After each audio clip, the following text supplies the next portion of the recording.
Detective Comics 1089, Ram V and Dan Waters writing, and I'm saying the backup writers here with this for a reason this time. And unfortunately, Gilliam March with Christopher Mitten on the art. No shade to Christopher Mitten. It was all directed at March.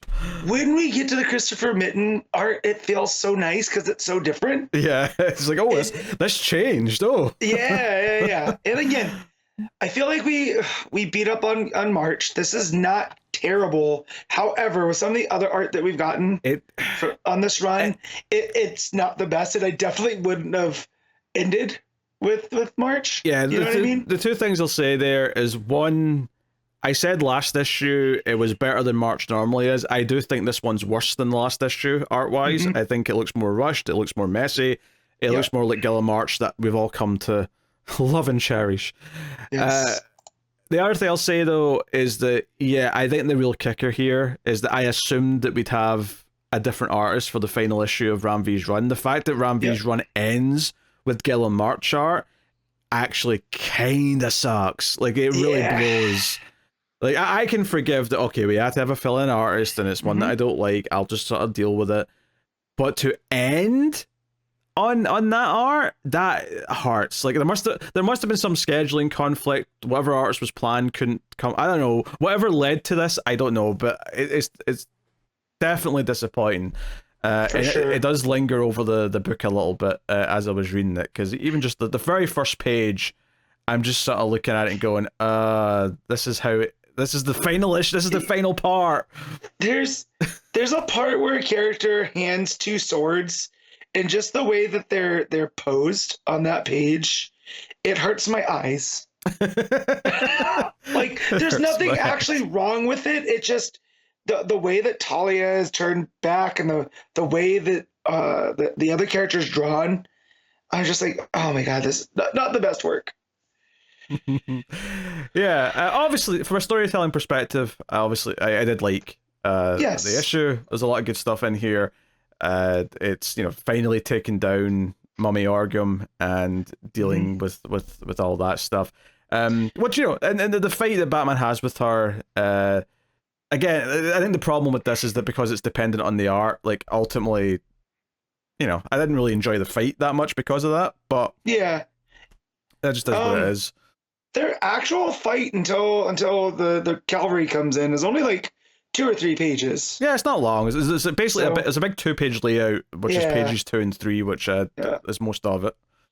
And her design, again, I think in other hands would have been fine, because she's mainly just a mouth and teeth, like, repeated. It's kind of creepy that way. So yeah. And for that fight, it adds to some weird proportions. Again, it's hard to look at times. Yeah, for sure. Yeah, some of her people show up, but then Talia shows up with Arzin, and he's got the music box, and yeah, that does the handing of the katanas. But there's a great thing here where, for me, where the issue really started to sing, no pun intended, is when she's like, hey, this doesn't matter. If you like beat me, like, we've already taken the city, like, Gotham's doomed, whatever, blah, blah, blah, blah. And Batman's like, no, there's forces for good in Gotham fighting for it. There always is. And then you get a page where Nightwing's saving a child. You get a page where Cass has been wounded, but she's saving kids as well. Although I have to say, the proportions on Cass here is one of the worst art pages in the book. Also, I thought she was holding someone else's arm, like she ripped someone's arm off to beat him with it. I thought that too. And then I looked, I was like, oh no, that's her arm. She's putting her shoulder. And, like, look, I've hurt myself before. Granted, never a puncture wound. I've never once moved my shoulder to go like this, right? You just, I don't know. It's, again, I don't know what March is doing with the proportions. Yeah, it's rough. Jim Gordon's also working with the music guy to, like, counteract the, it's the Asmers, because she's in the, well, no, it's the engine. Yeah, the reality engine. Yeah, that's the phrase I was looking for. Yeah. But I do like that the crux of this is it's not just Batman defeating Orgums. It's Gotham rising up because of the Force. Including the villains. This is what we've been saying for 2 arcs at this point. Is like, it's been building to this idea that all of Gotham will kind of fight back. You've got Gordon fighting thugs in the TV station. and Question shows up, Montoya shows up and helps him fight, and they're both going up to the broadcast booth. They let Oracle patch in because they're basically going to broadcast the music to basically break everyone out of the reality engine's control. And it's all very sweet, and it actually leads to this really nice moment where you see like a child draw a bat logo and then grab like a big torch and then shine it up into the sky, and then when you look at the bottom of that page, you get the bat signals obviously on, but there's also all these little bat signals hitting the sky and hitting like the sides of various buildings. And I'll give March credit here in the art. All the bat signals are a little bit different, so it does kind of show the fact that it's different people that are also doing the same thing this little kid did, right? To show that, Gotham's in our hands. Yeah, that's fair. I conceptually, I really like that page. The idea that they've all, like, everyone now remembers Batman, and they're all kind of signaling for help, effectively, and support. And then Catwoman shows up where everyone is, and is like, I was sneaking in, like, I snuck in already. You underestimated me the entire time. Yeah. But where this actually goes, though, which I do find quite interesting, is that Mummy Orgum thinks she still won because she's going to basically force Batman into a very difficult choice where the only way he can stop like the machine that's hooked up to Scarecrow from like affecting everyone and making them terrified into tearing the city apart is if he kills Scarecrow. So Batman is faced with this choice where he might, like, you have to kill him or your city's doomed. And instead, what Batman does, his solution to this, is to just influence what fear Scarecrow puts into the city. So he grabs Scarecrow, like makes him aware and says, "Look at me," which is a recurring thing throughout the issue, is that panel of his eyes saying, "Look at me." And he basically has Scarecrow look at Batman, and we see like what Scarecrow sees. We see this, like, fear version of Batman. And Batman basically narrates that he's just made Gotham City fear the Batman once again. Like, in one fell swoop, not only do they all remember him again, but he's making everyone fear the idea of the Batman. So he's it's almost like he's brought the city back to like how they feared him in like year 1 or year 2 of Batman, where like all of a sudden he's a spooky thing again. Which I do like, because I always love the idea in early Batman stories where they don't know if he's a monster or somebody dressed up, right? There's that unknown quality to Batman. And then here it's almost like this is Bruce embracing Barbados, where he's like, yeah, sometimes you have to be the big monster in order to do what you need to do. And so to see him in this kind of demonic bat form, with like, it almost looks like there's a pentagram behind him that has the goat's head and whatever. So, some pretty creepy stuff. But, and then just his whole design here, I think, is kind of March's best work in this issue, just because it's so foreign looking. Like, he makes it work. And it kind of reminds me of what in Batman Begins, when I forget who looks at Bruce that way under the fear toxin. The Scarecrow. If it was Crane? Yeah. Okay, yeah. When he looks at him and it's that big burly bat creature, it kind of reminds me of that too. So he turns into a Psycho Gorman Batman for a second. I love this idea, especially since it's like, oh, I'm Gotham's monster, I've always been Gotham's monster, and this won't tear the city apart because they've already accepted me as Gotham's monster, kind of thing. Like, I really like that kind of idea. I thought this was a really neat way to wrap this up. I mean, not that I knew going into this that there was going to be a problem with like disconnecting Scarecrow from the machine. I didn't realize that was going to be a thing. But once they introduced it, I thought this was a great way to wrap it up, was Batman using it to just sort of reinstill the idea of the Batman in the hearts of everyone. Yeah, and the arrogance of Mama Orgum to think like you can't put Batman in a unwinnable scenario, because he will think of other ways around it, which I like. Consistently we see Batman do this, because had he was like, oh, looks like Jonathan Crane's got to go, I was like, oh no, don't we've already done fail safe. I don't need Bruce killing somebody else. All right, Penguin didn't even die. They thought he was dead. So and that wasn't even Batman. The fact that he thought, huh? And that wasn't even Batman. No. So just the whole thing was him thinking of ways through it, and was like, no, I'll just put the fear back in him. Yeah, I'll just let it finish what it's doing, but I'm going to change what the image is. I'm going to change what the idea is. Again, that's back to that idea of Ram V and ideas, and the spread of ideas and the growth of ideas. So, No, super interesting. And then you turn the page and it's different art and we all rejoice. So here's the interesting thing structurally about this book. So it is the page count that it usually is, and there's normally a backup. And I didn't even realize they were doing this. I mean, obviously I noticed the art change, but it wasn't until the credits page where I realized, wait, they're crediting for two different stories here, but there was only one story. And basically what they've done is that the epilogue part of this finale issue is that they've got Dan Waters and Mitten doing effectively the epilogue before it returns to like the original team for the last few pages for the actual send-off. But there's a little epilogue section here where it goes through all the villains that have helped, and it's this idea of like you see like the map of Gotham City and how it's sort of like coming back to, so you get like every couple of pages you see it again with each new villain, and there's more color coming back to it. And so there's like a ring, they're like concentric rings that are spreading through Gotham, which is real cool. So like, the first couple pages of Mr. Freeze, and it's the third person narration is talking about how like this machine he developed to freeze the city and he's used it to save it, like. But when Batman shows up, and you get that, and it's this again recurring panel of the close-up of Batman's eyes saying, "Look at me," he turns off the machine and he lets it sit. And it's almost this idea that when he said "Look at me" to Scarecrow, like that fear did spread to everyone, including the villains, in a sense. Even if you don't take it literally, like it spread to them. This idea that he's got his like mojo back, and that he still has that impact on everyone. Yeah, because when Ram V took over, right, we saw Batman having panic attacks. Yes. And he wasn't where he was. So now, like you said, him getting his mojo back is exactly what it is. And here, I like this where Freeze is like, you saved Gotham. Or he goes, you saved her, didn't you? Gotham, you're Nora. We saved her. And then he kind of looks around. He's like, well, time to move on, I guess. Because he's kind of like, well, what's the point? What other purpose do I have here? Yeah.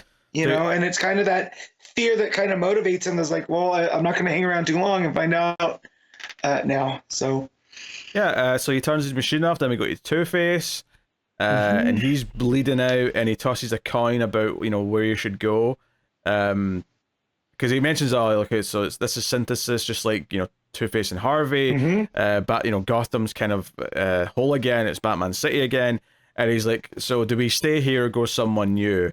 And he tosses the coin. We don't get to see where it lands, but we do see on his desk there's folders for Bloodhaven and Star City. So Two-Face might pop up in Nightwing soon. Yeah, I mean Dan Waters is doing Nightwing. So. That is true.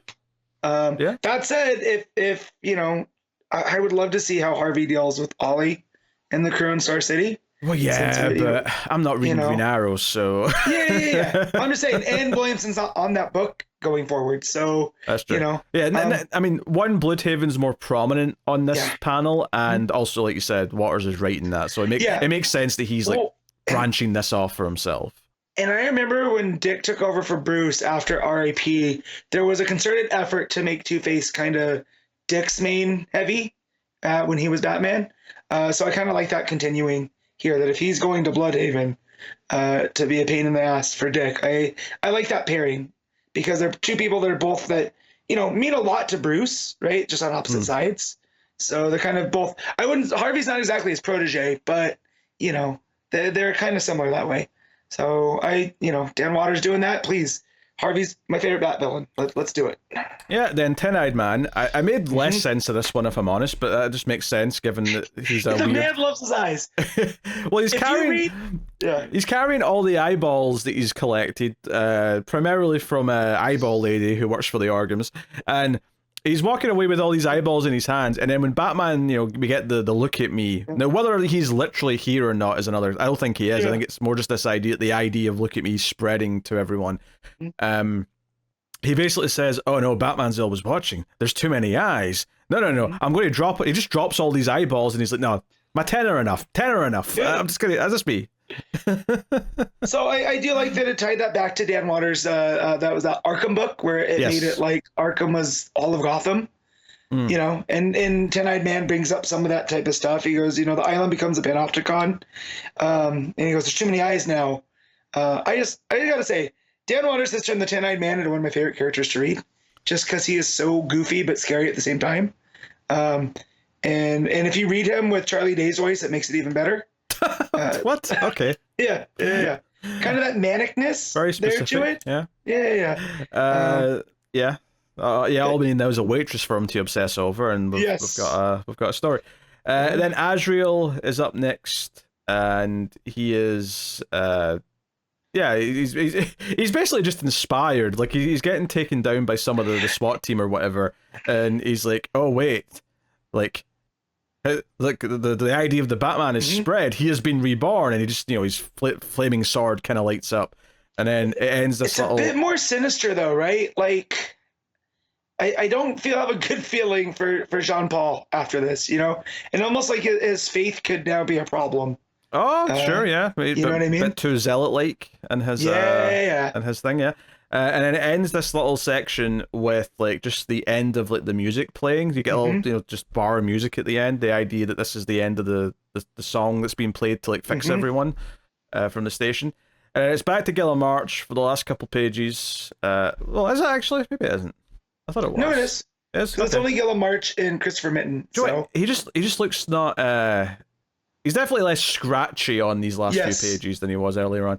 But he's with Selina, and they have their little moment. It's like, hey, maybe when this is all over, the usual thing they do. But Batman basically talks about facing himself, being reborn, and all that usual stuff, and being the monster of Gotham because it needs a monster. So yeah, basically it's just this kind of thing where like the city's still on fire, there's still villains everywhere, but Batman's changed back into his more traditional bat suit. He's going to go help the rest of the Bat family, and we end on a triumphant page of him, like, with his cape spread out, going towards the city that's on fire. Basically saying he's actually in a pretty good mood. I'm happy, Selina. Happy this day to still be the night. And he goes off to be Batman. The city's on fire, Chief. Like, go hang out with the fire captain and not the old police captain, right? You gotta get these fires out. I do like the implication there's a lot more going on, and if anything, like it's almost kind of surprising. Maybe it's just because there's another event going on. Maybe it's because Detective hasn't been selling as much as it could be. But I'm almost surprised that there isn't like tie-ins to like this story just for a couple of months where Nightwing's in Gotham. You can have a couple issues of Nightwing where he's running around doing stuff. Cass is in Gotham running around doing stuff. I do love that it focuses on those two.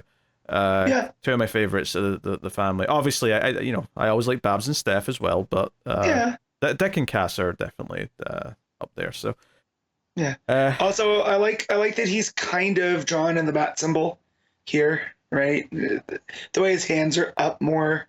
Sure, yeah. The ears are pointing, so there's a nice mirror thing going on there.